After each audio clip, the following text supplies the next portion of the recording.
ದೂದ್ ಸಾಗರ್ ಹೇಳಿದ ತಕ್ಷಣ ಕಿವಿ ನೆಟ್ಟಗಾಗೋದ್ರಲ್ಲಿ ಎರಡು ಮಾತಿಲ್ಲ. ಅದು ಜೂನ್ ಟೈಮಲ್ಲಿ, ಜೂನ್ನಿಂದ ಅಪ್ ಟು ಸೆಪ್ಟೆಂಬರ್ವರೆಗೆ ದೂದ್ ಸಾಗರ್ ಅಂದರೆ ಹಬ್ಬಬ್ಬ ಅಂತೀರ. ಯಾಕಂದರೆ ದೂದ್ ಸಾಗರ್ ಜಲಪಾತ ಕೇವಲ ಏನು ಗೋವಾ ರಾಜ್ಯ ಅಷ್ಟೇ ಅಲ್ಲದೆ, ಅಥವಾ ಉತ್ತರ ಕನ್ನಡ ಜಿಲ್ಲೆ ಅಷ್ಟೇ ಅಲ್ಲದೆ, ಕರ್ನಾಟಕ ರಾಜ್ಯ ಅಷ್ಟೇ ಅಲ್ಲದೆ, ದೇಶದಾದ್ಯಂತ ಇವತ್ತು ಪ್ರತಿ ಪ್ರವಾಸಿಗರ ಮನದಲ್ಲಿರುವಂಥದ್ದು ದೂದ್ ಸಾಗರ್ ಎನ್ನುವಂಥ ಒಂದು ಜಲಪಾತ. ಇವತ್ತಿನಿಂದ ದೂದ್ ಸಾಗರ್ಗೆ ಹೋಗಲು ಅವಕಾಶವನ್ನು ನಿರಾಕರಿಸಲಾಗಿದೆ, ದೂದ್ ಸಾಗರ್ ಪ್ರವೇಶವನ್ನು ನಿರಾಕರಿಸಲಾಗಿದೆ. ಇದು ಗೋವಾ ಸರ್ಕಾರದ ಜೊತೆಗೆ ರೈಲ್ವೆ ಇಲಾಖೆಯ ಪೊಲೀಸರು, ಅದೇ ರೀತಿ ಗೋವಾ ಸರ್ಕಾರದ ಫಾರೆಸ್ಟ್ ಡಿಪಾರ್ಟ್ಮೆಂಟ್ ಇವರೆಲ್ಲರೂ ಸೇರಿ ಇವತ್ತು ದೂದ್ ಸಾಗರಕ್ಕೆ ದೂದ್ ಸಾಗರವನ್ನು ಕಣ್ತುಂಬಿಕೊಳ್ಳಲು ನಿಷೇಧವನ್ನು ಹೇರಲಾಗಿದೆ. ಹಾಗಾದರೆ ಈ ಜಲಪಾತ ವೀಕ್ಷಣೆಗೆ ಯಾಕೆ ನಿಷೇಧ ಎನ್ನುವಂಥ ಬಗ್ಗೆ ನಾವು ನಿಮ್ಮಲ್ಲಿ ಹಲವಾರು ಪ್ರಶ್ನೆಗಳು ಬರ್ತವೆ. ಈ ಪ್ರಶ್ನೆಗಳಿಗೆ ಉತ್ತರವನ್ನು ನಾವು ನಿಮಗೆ ಕೊಡ್ತಾ ಹೋಗ್ತೀವಿ. ನಿಷೇಧವನ್ನು ಹೇರಲು ಮುಖ್ಯವಾದಂಥ ಕಾರಣ ಇಲ್ಲಿ ಬರುವಂಥ ಪ್ರವಾಸಿಗರ ಹಿಂಡು. ಸಾಕಷ್ಟು ಅಂದರೆ ಸಾವಿರಾರು ಸಂಖ್ಯೆಯಲ್ಲಿ ಪ್ರವಾಸಿಗರು ಬರ್ತಾ ಇದ್ದಾರೆ.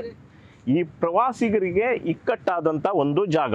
ಪ್ರವಾಸಿಗರು ಸಾವಿರ ಸಂಖ್ಯೆಯಲ್ಲಿ ಬರ್ತಿದ್ದಾರೆ ಮತ್ತು ಅಲ್ಲಿ ನಿಂತ್ಕೊಂಡು ನೋಡಲು ಸಹ ಯಾವುದೇ ರೀತಿಯಾದಂಥ ವ್ಯವಸ್ಥೆ ಇಲ್ಲ ಹಿನ್ನೆಲೆಯಲ್ಲಿ ಮತ್ತೆ ಈಗ ಬಂದಂಥ ಪ್ರವಾಸಿಗರು ನೇರವಾಗಿ ಸೆಲ್ಫಿ ಕ್ಲಿಕ್ ಮಾಡಲಿಕ್ಕೆ ಹೋಗ್ತಾರೆ. ಅಪಾಯವಾದಂಥ ಒಂದು ಜಾಗದಲ್ಲಿ ನಿಂತು ಸೆಲ್ಫಿ ಕ್ಲಿಕ್ ಮಾಡೋದು, ಅದಾದ ನಂತರ ಅಪಾಯವಾದಂಥ ಒಂದು ಜಾಗದಲ್ಲಿ ನಿಂತು ಮೋಜು ಮಸ್ತಿ ಮಾಡೋದು, ಈ ಎಲ್ಲದರ ಹಿನ್ನೆಲೆಯಲ್ಲಿ ಸಾವು ನೋವುಗಳು ಸಂಭವಿಸಬಾರದು ಎನ್ನುವಂಥ ಒಂದು ನಿಟ್ಟಿನಲ್ಲಿ ಇವತ್ತು ಗೋವಾ ಸರ್ಕಾರ ಮತ್ತು ಅದೇ ರೈಲ್ವೆ ಇಲಾಖೆಯ ಪೊಲೀಸರು ಈ ಒಂದು ನಿರ್ಧಾರಕ್ಕೆ ಬಂದಿರೋದು.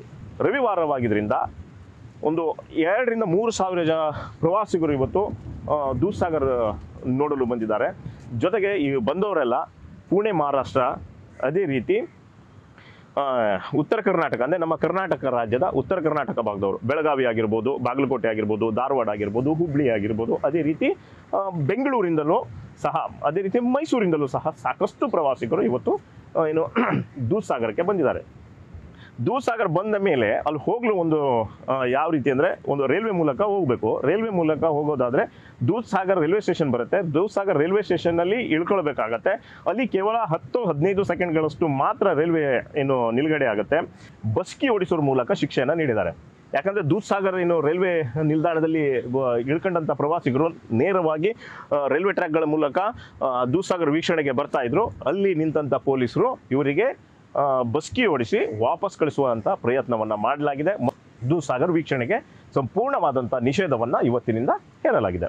ಯಾಕಂದರೆ ಬರುವಂಥ ಬೆಂಗಳೂರಿಂದ ಬಂದಂಥ ಪ್ರವಾಸಿಗರು ನಮ್ಮ ಉತ್ತರ ಕನ್ನಡ ಜಿಲ್ಲೆಯ ದಾಂಡೇಲಿಯಲ್ಲಿ ಇರುವಂಥ ರೆಸಾರ್ಟ್ ಆಗಿರ್ಬೋದು, ಹೋಮ್ ಸ್ಟೇ ಆಗಿರ್ಬೋದು, ಅದೇ ರೀತಿ ಅಂದರೆ ಕಾಳಿ ನದಿ ತಟದಲ್ಲಿ ಇರುವಂಥ ಹೋಮ್ ಸ್ಟೇಗಳಲ್ಲಿ ಉಳ್ಕೊಂಡು ನಂತರ ಕ್ಯಾಸಲ್ ರಾಕ್ ಮೂಲಕ ದೂದ್ ಸಾಗರಕ್ಕೆ ಹೋಗ್ತಾ ಇದ್ರು. ಮತ್ತೆ ಈ ರೆಸಾರ್ಟ್ಗಳಿಂದ ದೂದ್ ಸಾಗರ ಪ್ಯಾಕೇಜ್ಗಳನ್ನು ಸಹ ಇವರಿಗೆ ನೀಡಲಾಗ್ತಾ ಇತ್ತು. ಇವತ್ತಿನಿಂದ ದೂದ್ ಸಾಗರ ವೀಕ್ಷಣೆಗೆ ನಿಷೇಧವನ್ನು ಹೇರಲಾಗಿದ್ದು ಬರುವಂಥ ಪ್ರವಾಸಿಗರು ಒಮ್ಮೆ ಯೋಚನೆ ಮಾಡಬೇಕಾಗತ್ತೆ.